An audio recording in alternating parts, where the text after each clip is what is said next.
আল্লাহুম্মা ইন্নী আউযু বিকা মিন আযাবি জাহান্নাম ওয়া আউযু বিকা মিন আযাবিল কবর।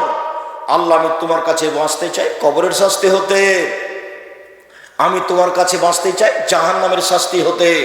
আউযু বিকা মিন ফিতনাতিল মসিহ দাজ্জাল, তোমার কাছে আমি বাঁচতে চাই দাজ্জালের ফিতনা হতে।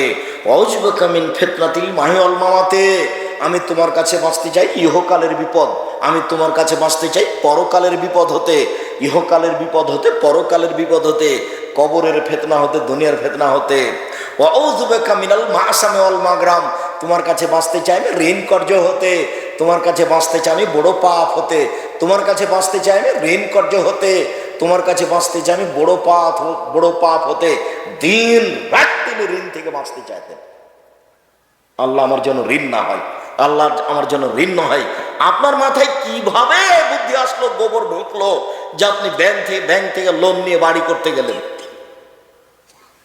ব্যাংক থেকে লোন নিয়ে ব্যবসা করতে গেলেন? আমি তো তা কোনোদিন আব্দুর রাজ্জাক বিন সময় পরামর্শ দিইনি। আমি বলেছি চকলেট দিয়ে ব্যবসা শুরু করতে হবে, তাহলে ঋণ নেওয়া লাগবে না। চকলেটের পরে কি গো? কলা, তারপরে কাপড়, তারপরে আরো কিছু। কলা দিয়ে ব্যবসা শুরু করলে ঋণ নেওয়া লাগবে? চকলেট দিয়ে? তা আপনি কোটি টাকা দিয়ে হিরোইন কিনলেন কেন কলকাতায়, আর ঢাকায় বিক্রি করলেন? এ ব্যবসা চলবে না। সম্মানিত দিনী ভাই বোন, আল্লাহ তাআলা বলেন চিরদিনের জন্য সুদের চূড়ান্ত সিদ্ধান্ত, সুদের ব্যাপার আল্লাহর পক্ষ থেকে চূড়ান্ত ফায়সালা। যারা সুদ খাবে তাদের অর্থ কমে যাবে।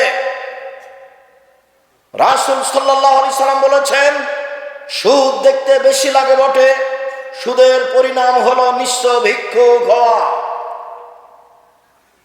মহান আল্লাহ বলেন, আল্লাহুল বাই'a ওয়া হারামার রিবা, আল্লাহ তাআলা ক্রয় বিক্রয়কে বৈধ করেন, সুদকে হারাম ঘোষণা করেন।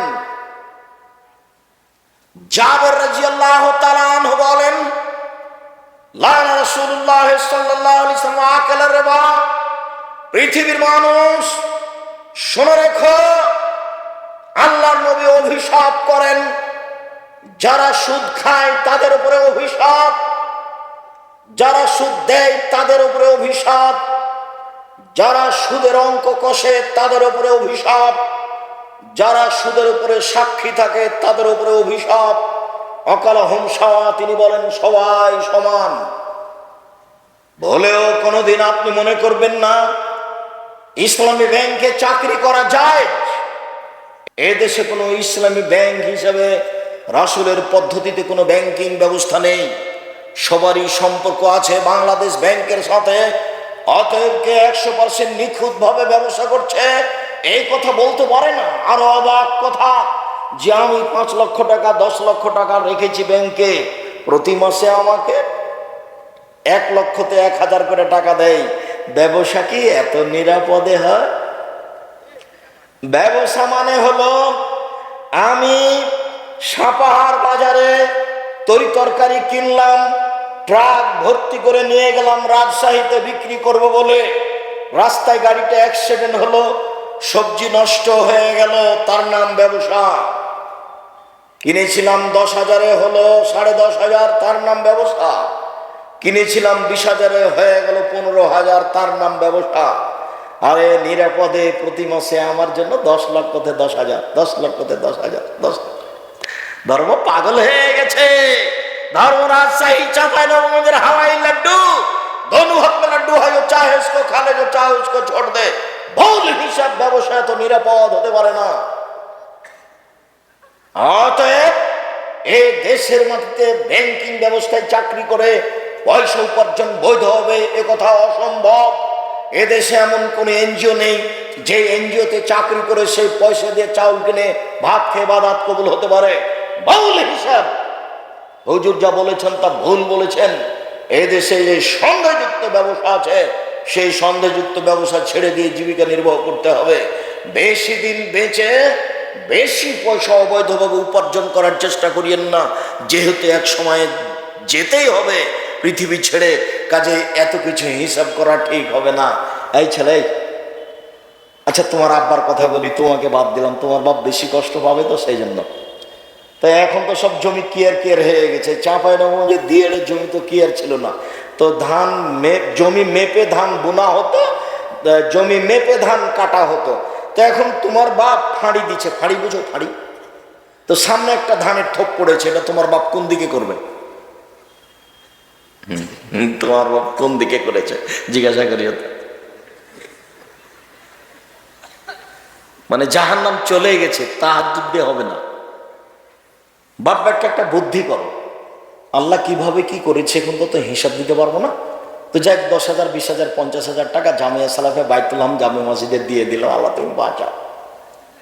পথ সহজ একটা হতে পারে, নিরুপায় এই পথটা অবলম্বন করা যেতে পারে। 10 পয়সা ক্ষমা হওয়ার কোনো পথ নেই, আর একজনের হক ক্ষমা হওয়ার কোনো পথ এভাবে নেই।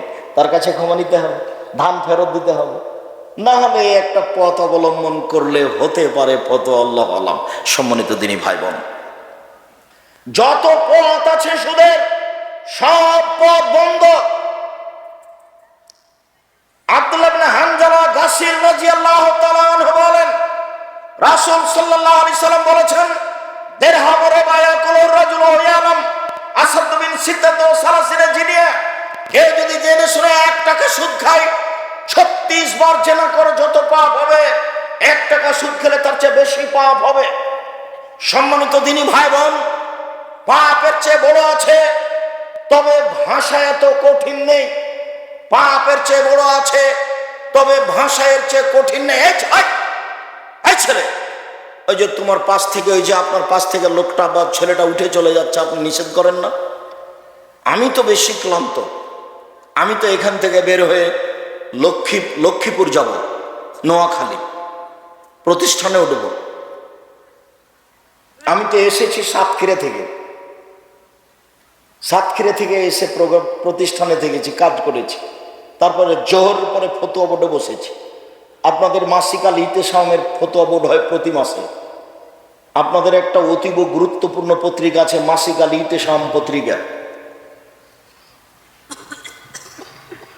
সম্মানিত দিনী ভাই বোন, সবকিছু হারিয়ে গেলে মাসিক আল ইতেসাম পত্রিকা হারায় না যেন। আমার জীবনে বড় স্বাদ, আমি এদেশের মাটিতে উন্নত মানের প্রতিষ্ঠান গড়বই গড়ব। সেটাই জামিয়া সালাফিয়া ডাঙ্গিপাড়া পবা রাজশাহী, সেটাই জামিয়া সালাফিয়া রূপগঞ্জ নারায়ণগঞ্জ ঢাকা, সেটাই জামিয়া সালাফিয়া 6 মাইল বাবুগঞ্জ বরিশাল, সেটাই জামিয়া সালাফিয়া তেঘরা বিরল দিনাজপুর, আরো অন্যান্য ডিস্ট্রিক্টে ভাবছি। আমার মনে বড় স্বাদ, আমি এদেশের মাটিতে উন্নত মানের প্রতিষ্ঠান গড়ব। সম্মানিত দিনী ভাই বোন, মহান আল্লাহ বলেন, ইয়ামহাকুল্লাহুর রিবা ওয়া ইউরবিস সাদাকাত। সুদ মানুষের টাকাকে সংকুচিত করে, দান মানুষের টাকাকে বেশি করে দেয়। অত্র আয়াত প্রমাণ করে সুদ খেলে মানুষ ভিক্ষুক নিঃস্ব হবে।